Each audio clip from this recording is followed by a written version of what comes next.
Well, hello, everyone. I'd like to welcome our audience to the first of two panel discussions planned for this year's summit. Our second panel will be at this time tomorrow. Now, in organizing this particular panel, we wanted to do something a little unique. We've assembled a stellar group of this year's presenters, some of which you've already seen so far at the summit, and others that you'll see tomorrow. So we're getting you a little bit of a sneak peek into some of what will be presented later on. The intent of this panel is really to provide an opportunity for you to get to know the speakers a little better, to take a deeper dive into their work, and to share with you some of their insights about how they're integrating geodesign to improve their outstanding work. So with that, it's my pleasure to introduce our panelists, and let's do a quick round of introductions. So first, we have Mary Jane Wood, a senior urban designer at Jacobs, based out of London in the UK. Hi everyone, thanks Ryan. So yeah, as Ryan says, I'm a senior urban designer with Jacobs here in London. My background is actually in architecture and master planning, but in recent years, I suppose I've gotten increasingly involved in the data-driven design and analytic side of design. So I'm by no means a geospatial expert, but I'm really interested in how we can integrate the tools and processes that we're showing here today to generate more robust and inclusive designs for places. Excellent. Thank you very much, Mary Jane. Next, we have Stephen Bourne, Project Director at Atkins, North America. Thanks, Ryan. My focus at Atkins is resilience and climate change. My background's in civil engineering, environmental engineering, and software engineering. And so I've had a career of building things like decision support tools to help out with making engineering, planning, and design decisions. My talk, which I believe is later on in the conference, is going to be about a tool I've built called City Simulator and using it to simulate spread of infection, which is very relevant today with the COVID-19 pandemic. Excellent. Thank you very much, Stephen. Next, we have Jean Yang, Associate at Studio-MLA. Well, thanks, Ryan. Yes, I'm an associate at Studio-MLA. We're a landscape architecture and urban design firm based in Los Angeles. Our focus is really on how we can bring ecology and the sense of nature and wonder to the cities. You may know some of our work on the LA River or some of our bigger projects, our Dodger Stadium or the new football stadium. That's really trying to integrate these senses of entertainment with ecology and nature and with wonder. My background is actually in economics. I was one of those kids that used to count how many times it would take me to brush my teeth. And when I realized that quantitative things could only measure part of the world that we have. So I went back to get a master's in planning and in landscape architecture. And I'll be talking, I think tomorrow, about how we mix this quantitative and qualitative idea as we design our spaces. Excellent. Thank you, Jean. And finally, Michael Sprague, the CEO of Trout Headwaters. Thanks, Ryan. Nice to be with everyone today. For about the last 25 years as the founder of this company, I've pushed the company, driven the company really by data and analytics. That's caused us to build a bunch of tools, a bunch of processes that really are focused around solid science, around good data and analytics. I think that one of the things that really is changing in front of us, one of the things that we're seeing in real time is this giant debate about what is data and what is science and what is reality. So I think that this can be a more appropriate topic for today. Excellent. Thank you, Mike. So thank you all for joining the summit and being here on this panel. You're here because, like lots of our presenters, we found your work particularly compelling, inspirational, and important to the geodesign community. So thank you for joining us here with that. Now, I must say, I'd much rather be hosting all of you in person on the stage here in sunny Southern California, but this virtual format does have its perks, right? It's nice that we all have this endless supply of snacks just outside of the camera's view that we can munch on throughout the day, right? If you're like me, it's nice that you're working a few feet away from your bed so we can take these really quick power naps. And maybe the best perk of all is this no pants meetings. Is that right? I mean, let's be honest, right? We've all been in this virtual world for about the last year now, right? Who amongst us hasn't tried the pantless meeting yet? Right? Show of hands. That's the first question for the panel. All right. Well, I digress. But like I said, it is wonderful to have you all with us today. And thanks again for that. So let's switch gears and get into some great discussion here. So Mary Jane, let's start with you. Thank you for your wonderful presentation earlier in the summit. And like you, we like to refer to geodesign as this data evaluation and impact-driven design process. And your project approach really exemplified that by using evaluation and impact metrics to better understand the performance of your proposed alternatives. And really what struck me as being particularly compelling about your work, however, is how you effectively sought to meld the quantitative with the qualitative, and melding those metrics together and evaluating your designs.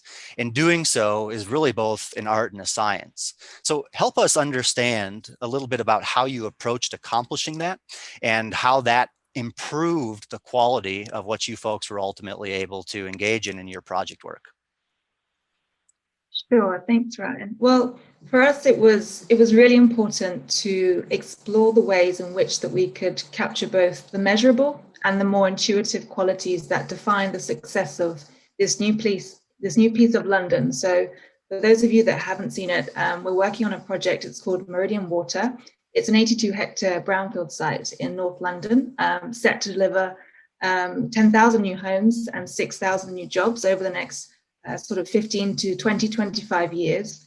And the project is still very much evolving in that we're continuing to add more and more metrics against a list of agreed key performance indicators with the client. We actually have a whole team working specifically on translating our 3 very high-level placemaking pillars that we have. And those placemaking pillars that are created by the client, they're not quantifiable. We have things which are sort of your place to make and create, and mixing uses and animating streets. But by unpicking those, we turn those into hundreds of individual indicators that cut across a matrix of scales and themes. When you put those together, they can collectively contribute to assess the relative success of the master plan design against those 3 very broad, very high-level placemaking pillars.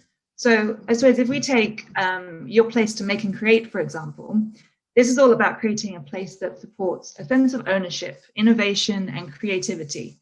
So in terms of ownership and sense of belonging for a place, this is about creating unique and defined neighborhoods across the site, which can be quantified by elements such as integrating landmark buildings for legibility, or a comprehensive materiality and architectural strategy, and a unique product of building typologies and land use mixes across each individual neighborhood on the site. And in terms of supporting innovation, this could be about ensuring efficient physical and digital connectivity is implemented across the site, providing a range of live, work, and flexible employment space typologies that could support some small scale and startup initiatives that we already have existing on the site at the moment. And then in terms of creativity, well, this is about ensuring that the environment promotes diversity, inclusion, spontaneity, and play, which can be achieved by creating a better understanding and supporting its future users, but also its existing users that currently use the site today, but also providing that safe and accessible, high quality indoor and outdoor community spaces across the site. And something that we like to do across all of our projects at Jacobs and in our cities team here, and it helps us to better understand the way in which we design a place, is to establish a series of user profiles and journeys to forecast how people will use the site in their own very specific way. And then this can help us, I guess, create new indicators and new measures of performance on a more personal user case level. So across most of our projects, we would engage with various stakeholders such as residents, retailers, students, academics, community groups, school children, and the various employment operators that exist on the site currently. And then using this user-centric approach, we can map the ways in which people might go about their daily lives differently, and then seek ways to support and enhance this through the design, the infrastructure, and the technology that we propose on site. And working with the client, we've developed a framework and a tool for assigning a degree of priority against these specific metrics and distributing the weighting of their importance in line with their targets, which are obviously aligned to their policy and their local guidance. So, and we also do a great deal of international benchmarking of similar projects, similar innovative projects. And that helps us ensure that we're capturing the global trends, but it also helps us be confident that our specific targets that we set out are both viable and tested where possible. And then those outputs that we showed in our presentation earlier today, they're fed into this external framework as it processes metrics from a variety of sources, not just the physical digital master plan. And then together, these are filtered back up to the hierarchy and to the scale to report how the project is performing against those three really high level placemaking pillars. And what we tried to do in our presentation, I guess, was to provide people with some insight into both how we measured the metrics in terms of the process and the infrastructure. So we touched upon some of the technicalities behind it and the setup, and also the challenges that we faced, but also how we visualize this in order to make the data accessible to a much wider audience than normal. And I think this is what's really important and probably the biggest benefit of what we're doing right now on Meridian. And by making the data more visible with the various tools, such as the 3D models, this allows more people to make that subjective and personal critique that you wouldn't normally have on a project. Because we know that ultimately design and the perception of placemaking, it can be something that's really, really subjective and based on so much more than the amount of green space or play space provided within a 10-minute walk of your house. It's about the emotions it evokes and the feelings and the memories that you make. And then ultimately that warrants whether it's a happy and a successful place to live and to be. And I suppose going back to my experience of master planning and in architecture, you wouldn't tend to have access to this until later down the line. So the client and the key stakeholders and public, they wouldn't get to experience the site until a final sort of physical model, be it a 3D model or CGIs or a fly-through is commissioned. But now, of course, with the 3D web scenes, they can load the model onto a web browser and they can experience the look and feel of that place as the design evolves or different options are brought forward for consultation. And they can jump into specific streetscapes to envisage their journey from their station to their home, or explore the views that you might get from a particular level in a particular building. And what's even more exciting is that they can then interrogate these spaces by reviewing the data and the metric that sits behind the model. And then at the same time, so that they can make a more informed response to the current design. And then, they can look at a particular neighborhood or an open space or building, and have that really informed decision that you wouldn't have before necessarily. And what we're doing going forward is we're looking at ways in which we can maximize these outputs that we were showing in the presentation for some upcoming public engagement and consultation, because we need to make sure that this project is supporting not only the future users, but seeking the needs of the existing local residents of the surrounding areas and the users of the site today. And it's fundamental to ensuring its long-term success.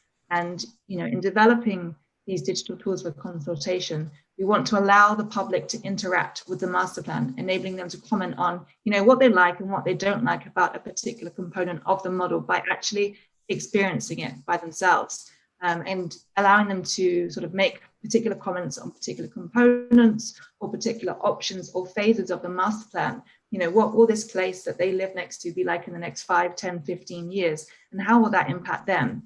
And using this method, I think that we will definitely reach, a much wider audience than a traditional public consultation program. And their invaluable impact I'm sure it will provide us with more indicators to go back and measure within the model. But ultimately, they'll feed back into the design process and contribute to the refinement. So, yeah, I think in terms of the value that it brings to the projects, I think that the geodesign approach, it helps us create that visibility, the transparency, and the access to the data, which enables both the technical and the non-technical stakeholders to engage with the model and provide the feedback, and we can reassess their priorities and feed that back into the metrics and the way that we're measuring the performance of this future place. Excellent, Mary Jane. Thank you very much. I completely agree. I think those are absolutely some of the value that you brought to your presentation, and there's a lot for the rest of us to learn about how to meld those different types of metrics. Thank you. My next question is for you, Stephen. Now, you're one of today's panelists that'll actually be presenting tomorrow. So for our audience, this will serve as a little bit of a sneak peek for them. But like Mary Jane, your work at Atkins always knocks the impact-driven components out of the park, particularly with how you folks couple your scenarios with the robust analytically driven simulations, which in turn then provide you with that empirical evidence to support your design alternatives and your project's impacts. So can you share with us a little bit about what we'll see in your presentation tomorrow and what advice you can offer to others that are interested in enhancing their work with these types of impact simulations that you'll share with us? Sure, yeah.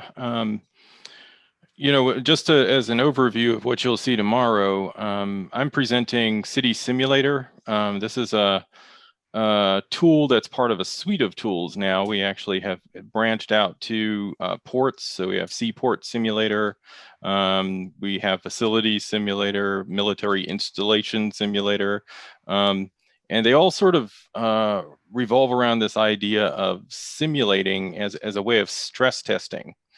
I think this is the key to really understanding whether your master plan is going to work or not.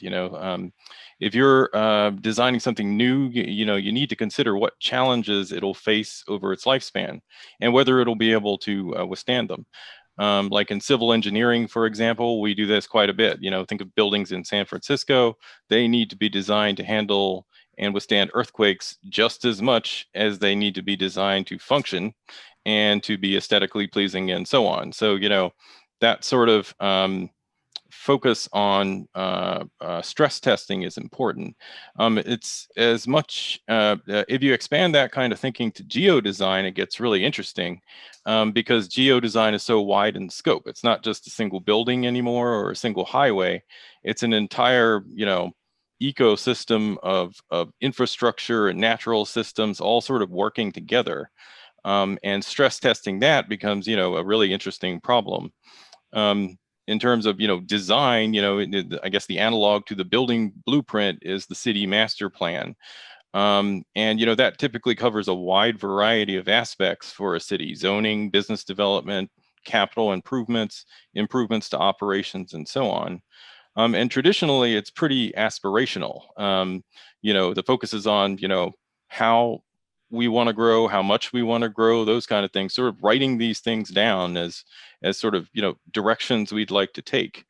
What we thought with the simulation was, okay, let's stress test that. Let's see if you can actually reach those goals in the face of climate change and in the face of pandemics and all these things that are likely to happen to your city in the future. And so that gave birth to these these simulator tools. Probably the key aspect of the tools is that they recognize that there's such complexity in systems like cities that you can't really focus on one subject, and that's what engineering typically does. It's siloed. It's very, very siloed. And so you have your flood modeler, your earthquake modeler, your structural engineer, and so on, and they don't really interplay with each other. Our realization is that in a real city, those things do interplay. If a building isn't safe, people aren't going to set up businesses in it. There are consequences of not being fully resilient to the future. And so we took the simulation approach to find out what those consequences were. In the presentation tomorrow, I'll present simulating a pandemic. But it's important to note we have a full-fledged digital twin city simulator. And so we're doing stuff now like simulating a pandemic and a hurricane at the same time. And we're learning things like your shelters have to be much, much bigger, because if you're going to socially distance in shelters, everybody has to be 6 feet away from each other, which is not normally the case in the shelter during the hurricane. Those sorts of answers are what we're after with the city simulation. That's great. Fascinating. Everyone, absolutely tune in tomorrow for Stephen's presentation. It's truly amazing. So I'd like to then now transition to Jean. So Jean, like Stephen, you're also presenting tomorrow, but I'd like to draw on a connection that I've observed between what I understand you'll be presenting and that of Mary Jane. So like Mary Jane, your project approach was really unique in that you melded the qualitative with the quantitative in evaluating your design's performance. And you'll be stressing really the importance of rooting one's work in these place-based values of the communities within which you're working, right? To help us understand the project's success then from the people of that community's perspective. So how did expanding your approach to include these elements that are more qualitative improve your project outcomes beyond just the quantitative measures of what you folks were looking at in the LA River, which is managing stormwater and all of those types of things, to make the impacts of your project better? Can you share a little bit about that with us, please? Yeah, of course, Ryan. Thank you. It's already so interesting hearing what like Mary Jane and Stephen had to say. I think we're all fundamentally dealing with the same questions, and the same issues, which is how do we improve a space qualitatively and quantitatively, and how do we merge together all these different silos? I know so many of us are working on projects at really, really large frameworks. Tomorrow I'm going to be presenting about our plan for the Upper LA River and tributaries, which is like over 800 square miles. And while we would love to know like where every rock and tree is, it would take an unbelievable amount of time to do that. So we really started with this kind of very quantitative framework. Where was there need for shade trees? Where was there flood issues? Where were there ecological networks? And that created a kind of framework for us to help understand it. But of course, I think as Mike was saying, data can always be misconstrued, and what is important can always be seen like in our map. So we always have to bring it to the community, just like Mary Jane was saying. So we talk to, stakeholders, we talk to nonprofits who are working there. We talk to people who were from the indigenous communities and wanted to understand, this is what we found quantitatively.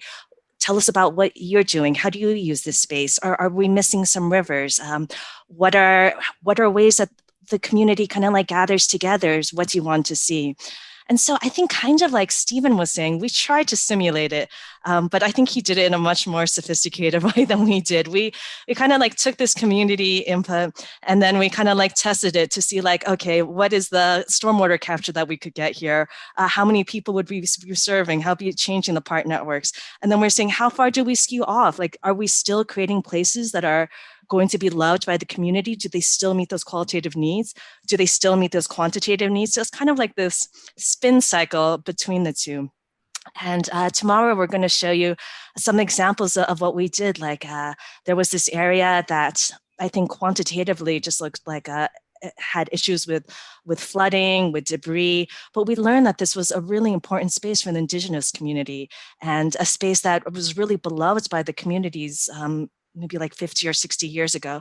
So we try to incorporate both these qualitative and quantitative things into a space that the community would love, but also had those metrics that we could go and get funding for. So thank you. I hope you guys will tune in and hear more tomorrow. Excellent. I assure you everyone will, Jean. Thank you. Next, I'd like to tee up a question for you, Mike. Thanks for the great presentation earlier today, first off. And I wanted to expound on really something that you and your colleagues spoke to, I think, really well. And it is this importance of data in the geodesign process.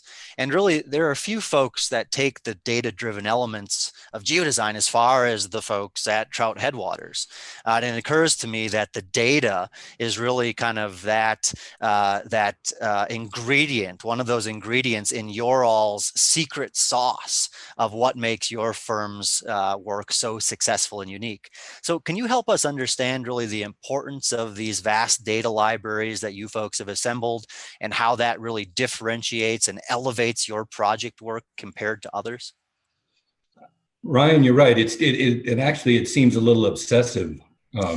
Even I have to admit that. But luckily, I think I'm speaking to the choir today. Yeah, Trout Headwaters, as I said, we've been a data-driven company now since our inception now for for 25 years. And the relational database that we're running now, something called EcoBlue Analyst online, in underpinning our work, is currently crunching something on the order of 45 million data points in real time. And those libraries, as you referenced, constantly and consistently being updated. The problem we recognized early, and I think the other panelists have spoken to this, and I know that the folks in the audience understand this, is that data is great, but it's always where you're looking, it's over there, right?